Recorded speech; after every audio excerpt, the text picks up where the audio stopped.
Azerbaycan Radyosu'nun Kızıl Fondu.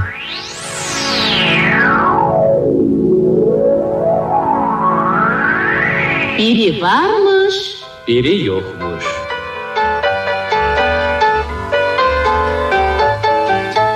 Hindistan'da Bongo adlı bir fil balası yaşayırdı.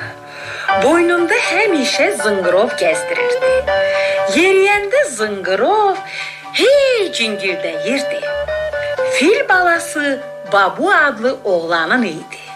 O həmişə onun belinə minib deyərdi: "Mən sənin harda olduğunu bilirəm, çünki zıngırovum var." Bongo'nun isə zıngırovdan xoşu gəlmirdi. Hamı onun harda olduğunu bilirdi. İşləmək vaxtı çatanda axtarıb tapırdılar. Bongo deyərdi: "Mənim taxtaşaldan daşımaqdan xoşum gəlmir. Meşədə oynamaq istəyirəm." Bir gün çayda çimdi ki, zıngırovu düşüb itsin. Bu vaxt dostu meymun Mateo'ya rast gəldi. "Mateo, kömək elə, işləməkdən bezmişəm. Meşədə oynamaq istəyirəm. Məni bu zıngırovun əlindən xilas elə." "Yaxşı." Meymun Bongo'nun belinə mindi, dişləri ilə zıngırovun ipini çeynəməyə başladı. O qədər işlədi ki, axırda onu qıra bildi. "Çox sağ ol, Mateo. Hə, indi necə qaçıb gizlənim? Mən zıngırovu səsləndirərəm, sən də qaçıb gizlənərsən. Babu elə bilər ki, buralardasan. Sən nə yaxşı dostsan. Xudahafiz, getdim oynamağa." Bongo meşəyə qaçdı. Mateo zıngırovu hey cingildətdi. Elə bu vaxt Babu çağırdı. "Bongo, Bongo, işləmək vaxtıdır." Mateo əlində zıngırov qaçır, hay vermirdi. Babu səsi eşidirdi. "Bongo, bilirəm hardasan." Meymun hey o tərəf bu tərəfə qaçırdı. Axır ki, yoruldu. Ağaca dırmaşdı. Babu ağacın altına gəldi. Gördü zıngırovu cingildədən Mateo'dur. "Mənim filciyim hardadır? Deməli, mən Bongo'nu itirdim." Fil balası isə bu vaxt meşədə şən-şən oynayırdı. Axşam oldu. Bongo acıdı. Bir ağacın yanında oturdu. Meşədə ondan başqa heç kəs yox idi. Fikirləşdi. "Görəsən Babu hardadır? Mən evə qayıtmaq istəyirəm." Bu vaxt qulağına zıngırovun səsi gəldi. "Bu mənim zıngırovumdur. Mateo, yəqin məni axtarır." O vaxt səsi ilə bağırdı. "Mən buradayam, Mateo, buradayam." Mateo onu tapdığı üçün sevindi. Birlikdə evə qayıtdılar.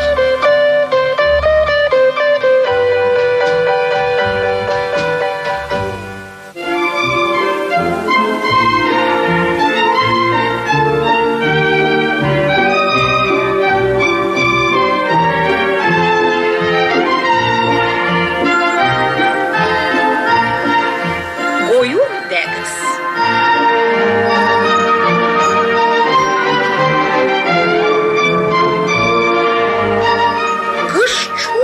Soyuq keçirdi.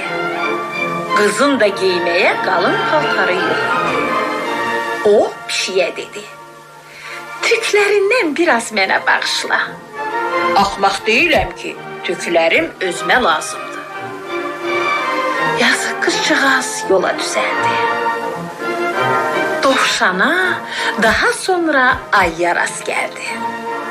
Ancaq onlar da qıza kömək eləmədilər. Qız ağlaya-ağlaya evə qayıtdı. Birdən səs eşitdi. "Mə! Mə! Mə!" "Yazıq qız, nə olub? Soyuqdan donursan, heç kəs sənə kömək eləmir. Mənim yunumu qırx, özünə paltar toxu." "Bəs sən özün nə edərsən? eybi yoxdur. Mənim yunum yenə uzanıb qalınlaşar. O vaxtdan bütün uşaqlar qoyunların yunundan toxunmuş isti paltar yeyirlər.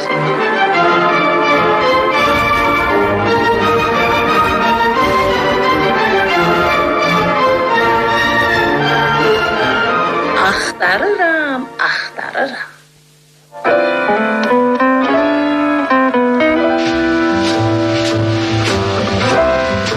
Qaz səhər tezdən rezin çəkmələrini axtarırdı. Çarpayının altına baxdı. Evin dalındakı bağçada axtardı. Tapmadı ki, tapmadı. Donuzun yanına gedib qapısını döydü. Donuz astanaya çıxanda Qaz dedi: rezin çəkmələrimi itirmişəm. Sənə rast gəlməyib ki? Yox, görməmişəm. Qaz dələnin evinə gedib qapısını döydü. Dələ qapını açdı. Ördək soruşdu: bilmirsən mənim rezin çəkmələrim hardadır? Yox, görməmişəm. Elə bu vaxt yoldan qoyun keçirdi. Qaz onu çağırdı. Ay qoyun, mənim çəkmələrimi görməmisən? Yox, görməmişəm. Harda gizlətmisən? Həmişə öz yerində olardı, amma indi orada yoxdur. İndi rezin çəkmələr nəyinə gərəkdir? Hava yaxşıdır, gün çıxıb. Elədir, amma sabah yağış yağsa neynərəm? Qoyun yola düzəldi. Qaz yenə rezin çəkmələrini axtardı. Evə axşam gəlib çatdı. Şam edib yatağına uzandı. Səhər yuxudan oyananda səs eşitdi. Bu, yağış damcıları idi. Vay, yağış yağır. Bazara getməliyəm. Rezin çəkmələrimi də tapmadım. Çarə nədir? Çəkməsiz getməliyəm. Qaz paltosunu geydi, papağını qoydu, yaşıl çətirini götürdü. Evin qapısını örtüb həyətə çıxdı, çətirini açdı. İki ağır şey Qazın başına düşdü. Bu nədir? Rezin çəkmələrim, mən bunları gör nə qədər axtarmışam. Qaz çəkmələri geyib bazara yollandı.